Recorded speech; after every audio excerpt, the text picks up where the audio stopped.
আসসালামু আলাইকুম। জানিয়ে দিব এই মুহূর্তে হাতে পাওয়া সর্বশেষ ভয়ঙ্কর কিছু আন্তর্জাতিক আপডেট। বাংলা সংবাদ শুরুতেই থাকছে সংবাদ শিরোনাম। শুরুতেই জানিয়ে দিব সিরিয়ার সেনা সদর দপ্তরে ইসরায়েলের হামলা, বড় যুদ্ধের শঙ্কা। জানিয়ে দিব সরাসরি কাবার ওপর সূর্য, বিরল মহাজাগতিক ঘটনা। এরপর রয়েছে মার্কিন এজেন্ট অপহরণের অভিযোগ, ৩ ইরানি কর্মকর্তাকে খুঁজছে এফবিআই। সর্বশেষ থাকছে জোটে ভাঙন, ইসরায়েলে পতনের মুখে নেতানিয়াহুর সরকার। এতক্ষণ শুনছিলেন সংবাদ শিরোনাম, এবার বিস্তারিত। প্রিয় দর্শক, আপনি যদি এই চ্যানেলে নতুন হয়ে থাকেন, ভিডিওটি দেখতে দেখতে চ্যানেলটি সাবস্ক্রাইব করে আমাদের সাথেই থাকুন। সিরিয়ার সেনা সদর দপ্তরে ইসরায়েলের হামলা, বড় যুদ্ধের শঙ্কা। সিরিয়ার রাজধানী দামেস্কে সিরীয় সামরিক সদর দপ্তর ও প্রেসিডেন্ট প্রাসাদের নিকটবর্তী এলাকায় ভয়াবহ হামলা চালিয়েছে ইসরায়েল। সিরিয়ার দক্ষিণাঞ্চলীয় সুইদা শহরে দ্রুজ যোদ্ধাদের সঙ্গে সরকারি বাহিনীর চলমান সংঘর্ষের পরিপ্রেক্ষিতে এই হামলা চালানো হয়, যা অঞ্চলটির নিরাপত্তা পরিস্থিতিকে আরও অস্থিতিশীল করে তুলেছে। সংবাদ মাধ্যম আল জাজিরার খবরে বলা হয়, এক বিবৃতিতে ইসরায়েলের প্রতিরক্ষা মন্ত্রী ইসরায়েল কাট জানান, দামেস্কে সিরীয় সামরিক সদর দপ্তরের প্রবেশপথে হামলা চালিয়েছে ইসরায়েলি সেনাবাহিনী। এই হামলা ইসরায়েলের আগের হুমকির বাস্তবায়ন, যেখানে তারা সতর্ক করেছিল যদি সিরীয় বাহিনী সুইদা থেকে সরে না দাঁড়ায় তবে সামরিকভাবে জবাব দেওয়া হবে। ইসরায়েল দাবি করছে তারা সিরিয়ার দ্রুজ জনগোষ্ঠীর নিরাপত্তার স্বার্থে এই পদক্ষেপ নিয়েছে। উল্লেখ্য, সুইদা শহরটি সিরিয়ার দ্রুজ সম্প্রদায়ের অন্যতম ঘাঁটি এবং বর্তমানে সেখানে সিরীয় সরকারি বাহিনীর সঙ্গে দ্রুজ যোদ্ধাদের ভয়াবহ সংঘর্ষ চলছে। মঙ্গলবার একপাক্ষিকভাবে ঘোষিত যুদ্ধবিরতি কয়েক ঘণ্টার মধ্যেই ভেঙে যায়, যার ফলে পরিস্থিতি ফের উত্তপ্ত হয়ে ওঠে। দামেস্ক থেকে আল জাজিরার প্রতিবেদক ওসামা বিন জাভেদ জানান, তিনি নিজ চোখে সিরিয়ার প্রতিরক্ষা মন্ত্রণালয়ের সদর দপ্তরের সামনের ও পেছনের অংশে 2টি ড্রোন হামলা দেখেছেন।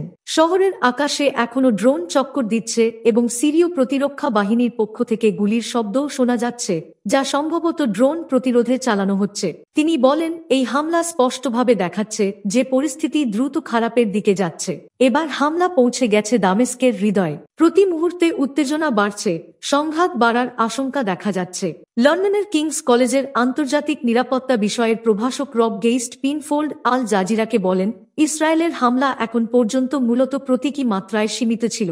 তারা সচেতনভাবেই খোলা জায়গায় বা প্রতিরক্ষা একাডেমির সীমান্তবর্তী এলাকায় আঘাত হেনেছে, মূল কাঠামো ধ্বংস বা ব্যাপক হতাহত করার উদ্দেশ্যে নয়। তবে তিনি সতর্ক করে বলেন, সুইদায় ঠিক এইভাবে হামলা শুরু হয়েছিল, যা পরে ভয়াবহ রূপ নেয় এবং বহু প্রাণহানি ঘটে।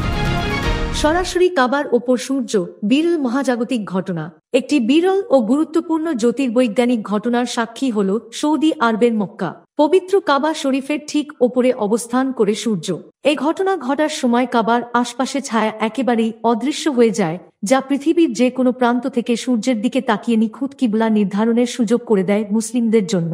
জেদ্দা অ্যাস্ট্রোনমি সোসাইটি এক বিবৃতিতে জানায়, মক্কার আকাশে সূর্য সরাসরি কাবার ঠিক উপরে এসেছে, ফলে চারপাশের ছায়া সম্পূর্ণভাবে মিলে যায়। যেসব জায়গা থেকে সূর্য দেখা সম্ভব, সেখানে দাঁড়িয়ে কেবল সূর্যের দিকে মুখ করলেই কিবলার দিক চূড়ান্তভাবে নির্ধারণ করা যায়। এই বিরল ঘটনাটি ঘটে যখন সূর্য দক্ষিণের দিকে গমন করে এবং পৃথিবীর কক্ষপথ অনুযায়ী মক্কার 21.4 ডিগ্রি উত্তর অক্ষাংশ বরাবর অবস্থান নেয়। এই ঘটনাকে সোলার জেনিথ বলা হয় এবং এটি প্রতি বছর সাধারণত মে মাসের শেষ ভাগ ও জুলাইয়ের মাঝামাঝি সময় দুবার ঘটে। পৃথিবীর 23.5 ডিগ্রি ঢালু অক্ষ ও সূর্যের গমনপথের কারণে এই সুনির্দিষ্ট সমান্তরালে সূর্যের অবস্থান কাবার ওপর দিয়ে অতিক্রম করে, যা ধর্মীয় দিক থেকে যেমন তাৎপর্যপূর্ণ তেমনি বৈজ্ঞানিকভাবেও গুরুত্বপূর্ণ। জেদ্দা অ্যাস্ট্রোনমি সোসাইটির সভাপতি মাজেদ আবু জাহরা জানান, এই সূর্যকেন্দ্রীয়তা মক্কার নামাজের সময়ের সঙ্গে মিলে যায়, যার ফলে এই ঘটনাটি পবিত্রতা ও বিজ্ঞান উভয় দৃষ্টিকোণ থেকেই গভীর তাৎপর্য বহন করে। এই মুহূর্তে সূর্যের আলো ঠিক কাবার উপরে, যার ফলে ছায়া একেবারে নেই হয়ে যায়। ফলে বিশ্বের যে কোনো জায়গা থেকে যেখানে সূর্য দেখা যায়, সেখানে দাঁড়িয়ে শুধু সূর্যের দিকে মুখ করলেই নির্ভুল কিবলার দিকে মুখ করা যায়। এই জ্যোতির্বৈজ্ঞানিক ঘটনার একটি বড় তাৎপর্য হল, এটি আধুনিক প্রযুক্তির সাহায্য ছাড়াই বিশ্বজুড়ে মুসলিমদের জন্য কিবলা সঠিকভাবে নির্ধারণের সুযোগ করে দেয়। যেসব মুসল্লি কম্পাস বা অ্যাপস ব্যবহার ছাড়াই নামাজ আদায় করতে চান, তাদের জন্য এক দুর্লভ মুহূর্ত। এটি শুধু ধর্মীয় দৃষ্টিকোণ থেকে নয়, জ্যোতির্বিদদের জন্য তা বিশেষ গুরুত্ববাহী, কারণ সূর্যের এই অবস্থানে বায়ুমণ্ডলের প্রতিফলন বা অ্যাটমসফেরিক রিফ্র্যাকশনের পর্যবেক্ষণ করা সম্ভব হয়। মার্কিন এজেন্ট অপহরণের অভিযোগ, 3 ইরানি কর্মকর্তাকে খুঁজছে এফবিআই।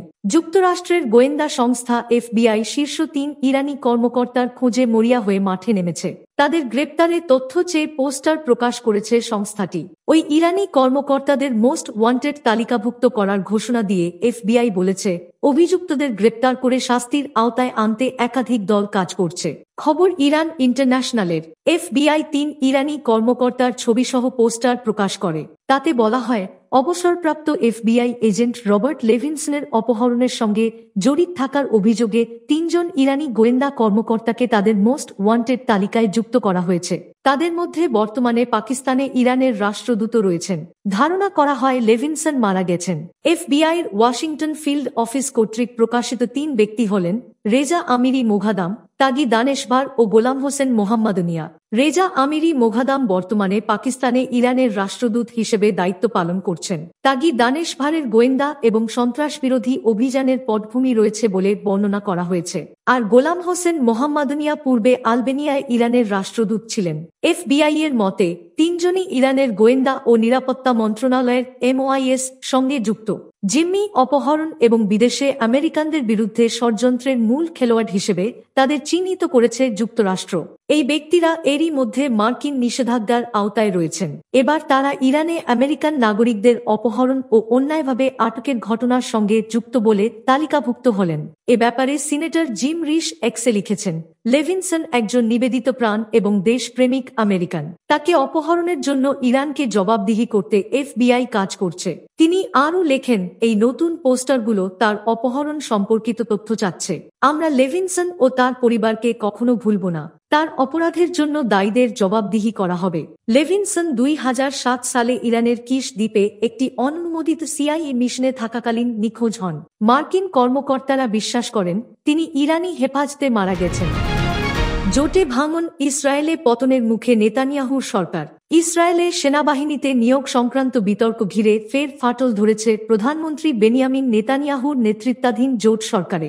জোটের অন্যতম শরিক ধর্মীয় রাজনৈতিক দল ইউনাইটেড টোরাহ জুডাইজম ইউটিজে সংসদ ও মন্ত্রণালয় থেকে পদত্যাগ করায় ইসরায়েলি পার্লামেন্টে নেতানিয়াহুর সংখ্যাগরিষ্ঠতা এখন মারাত্মক ঝুঁকিতে।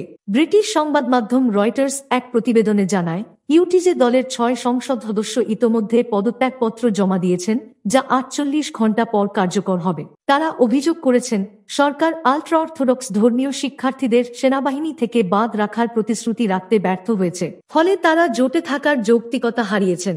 এদিকে ইউটিজের আরেক ঘনিষ্ঠ মিত্র শাস দলও জোট ছাড়তে পারে এমন গুঞ্জন ছড়িয়ে পড়েছে। এই দলটিও সরে গেলে নেতানিয়াহুর নেতৃত্বাধীন জোট সরকার সংসদে সংখ্যাগরিষ্ঠতা হারাবে। ইউটিজে সংসদ সদস্যদের পদত্যাগ কার্যকর হতে 48 ঘণ্টা সময় থাকায় জোট টিকিয়ে রাখতে এবং সরকার পতনের ঝুঁকি এড়াতে নেতানিয়াহুর হাতে এই 2 দিনই শেষ সুযোগ। যদিও সংসদ চলতি মাসের শেষ দিকে গ্রীষ্মকালীন ছুটিতে যাবে, তাই আপাতত সরকার পতনের আশঙ্কা নেই। তবে রাজনীতিতে এ ঘটনাকে নেতানিয়াহুর জন্য এক বড় সতর্ক সংকেত হিসেবেই দেখা হচ্ছে। এই রাজনৈতিক সংকটের মধ্যে গাজা যুদ্ধবিরতি নিয়ে আলোচনাতেও প্রবল চাপের মুখে রয়েছেন নেতানিয়াহু। কাতারের মধ্যস্থতায় ইসরায়েল ও হামাসের মধ্যে 60 দিনের যুদ্ধবিরতির একটি পরিকল্পনা নিয়ে আলোচনা চলছে, যাতে হামাসের হাতে থাকা বন্দীদের একটি অংশ মুক্ত হওয়ার সম্ভাবনা রয়েছে এবং গাজায় মানবিক সহায়তা প্রবেশের সুযোগ তৈরি হতে পারে। তবে যুদ্ধবিরতির বিপক্ষে অবস্থান নিয়েছে নেতানিয়াহুর কট্টর ডানপন্থী জোটসঙ্গীরা, জাতীয় নিরাপত্তামন্ত্রী ইতামার বেন গাভির এবং অর্থমন্ত্রী বেজালেল স্মোটরিচ।